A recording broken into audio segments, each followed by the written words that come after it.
Great to be here in Lisbon, my new hometown. I moved here about a year ago, and now everyone else is here, which is fantastic. Welcome to Lisbon. It's exciting to have so many people here, so many friendly faces. Bit about me, I've been doing this crypto thing for about 9 years now. Started Pantera Capital back in 2013, and then Orchid Labs in 2017. Still running Orchid Labs, and then also a partner at Fabric Ventures. So I'm here to talk about a bit of an antagonistic concept. I'm trying to get everyone a little bit worked up. You guys are pretty quiet, but I'm trying to get you worked up a bit. Cryptopunks. I'm wearing a punk. This is my punk. This is not about NFTs. What it is about is punks. Like, what does it mean to be a punk? I'm a bit older than some people here, so I actually remember the punk movement. And iconoclasm, which is really the destruction of icons, it's the destruction of symbols, things that represent the status quo. So as we kind of like all rise up and everyone's going to make it in this space, we tend to forget a little bit these spaces. When we get mainstream, we kind of forget, and this happened in the punk movement too. Punk started a revolutionary idea, and then it became kind of mainstream. So the internet itself was very much rooted in this idea of a revolutionary concept, the idea of taking centralized systems, publishing, kind of this through freedom of expression and communication and transfer of information, and moving that into a decentralized concept.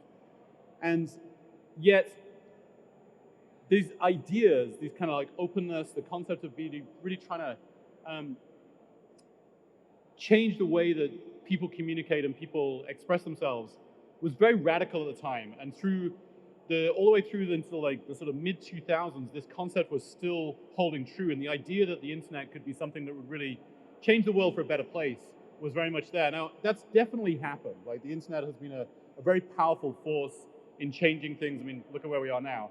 And also has made a lot of people's lives better. But at the same time, it's very much like a failed utopia. There's this kind of very dystopian nature to it now. So the work I do most of the time in running Orchid, we're focusing on surveillance. We're focusing on censorship. And our system allows people to express themselves differently by adding in, I'll talk about it later, but it's kind of like a new mechanism for avoiding surveillance.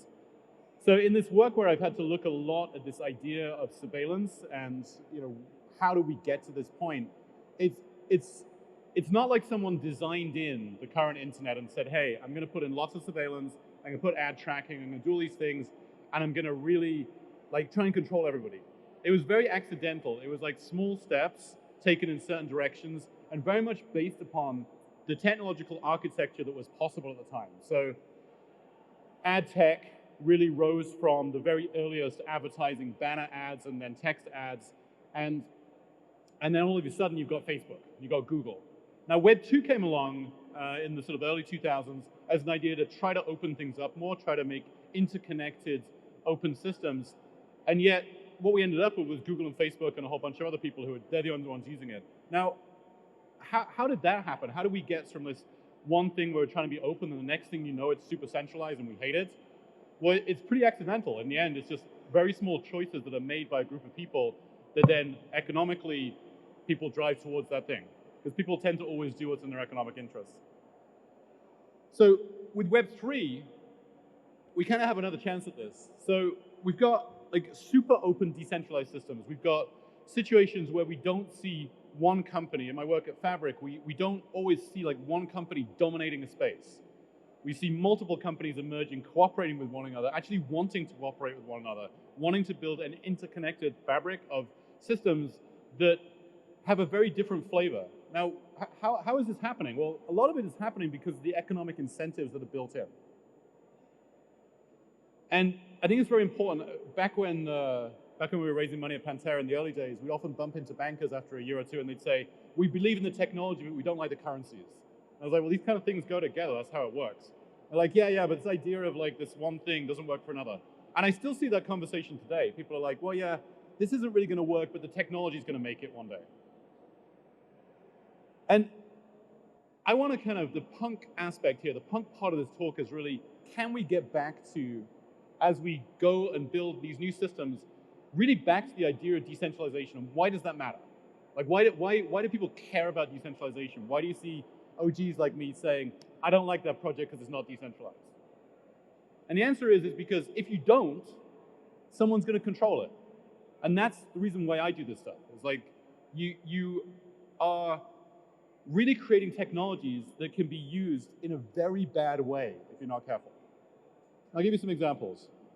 So you've got banks, right? We've got central bank digital currencies, one of the things that people talk about quite a bit right now. And I've been on panels with people sort of more like on the fintech crossover to DeFi space, and they say things like, just relax, regulation's gonna happen, you just need to not get in the way, don't worry about it. And when I hear these things people say, especially because we've learned a lot of stuff in the regulatory space for Orchid, one of the things I say is, well, why are you regulating? What regulation should be here to protect people? You have things like the FDA, right? The FDA was established literally to stop snake oil being sold. So snake oil was something that people sold back in the Wild West, and it was supposed to cure all ills. You know, like you take this sip and everything's fine.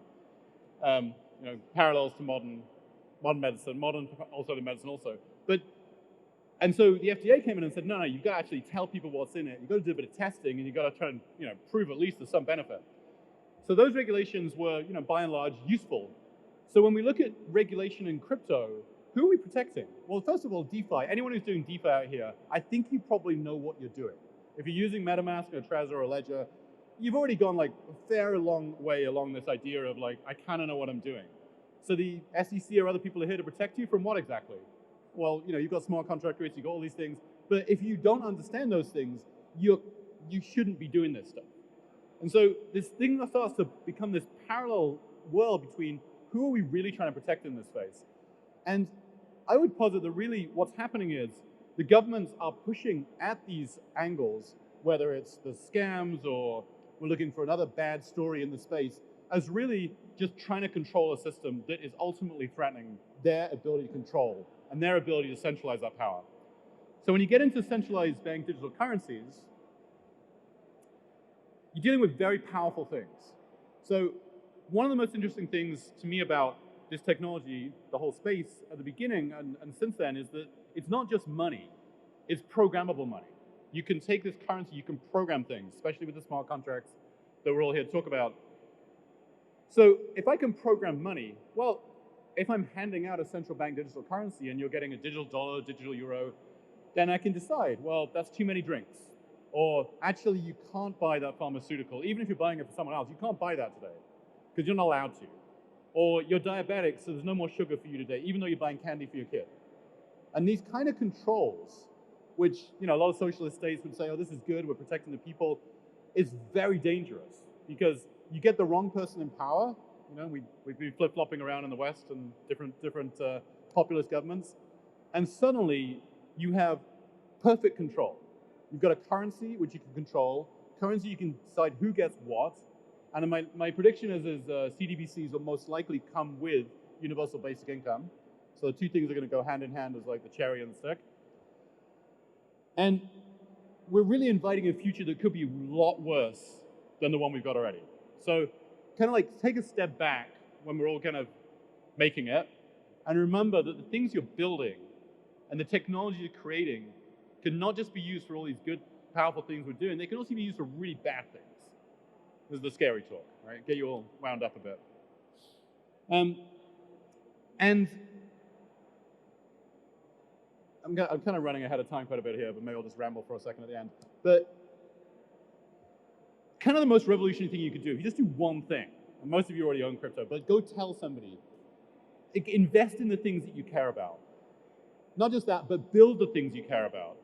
Like support these projects, tell people about them, and try and explain to them why, and you can ask me later or anytime, this is like get a conversation going.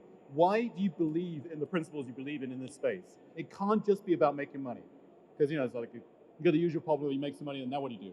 But it's like, once you're making it, or even if you're not making it, or whatever you're doing, try and get into this stuff and understand the principles and argue with each other about why it matters. Because the next centralized currency, the next centralized digital currency could be the last one, could be the thing that really screws up the world. So a little bit about what we've been doing at Orchid. This is not my usual sort of pitch Orchid slide deck. I was trying to get a bit of a different conversation going. The thing we've been focusing on is communication. So most people are focusing on finance or currencies. We decided to attack the idea of communication. The network we built is kind of a bit more like on the lines of Web3. It's like decentralized services. We've got an application today you can download in the App Store on iOS and Android. It's basically, think of it as like a decentralized VPN. It's like an onion routing network incentivized by crypto. We built up our own VPN stack, and you're able to string together multiple different circuits together and get a lot more protection from regular VPN companies. Because if you've taken a look at the VPN space, you realize that that is also consolidating. We have Cape buying a whole series of companies and having slightly dubious track records on the way they've been behaving. So that's been the space we're doing there. I live here, and you can find me today, tomorrow. I'm giving another talk on a side stage tomorrow afternoon. And that's my Telegram handle and Twitter handle and other coordinates. Thanks.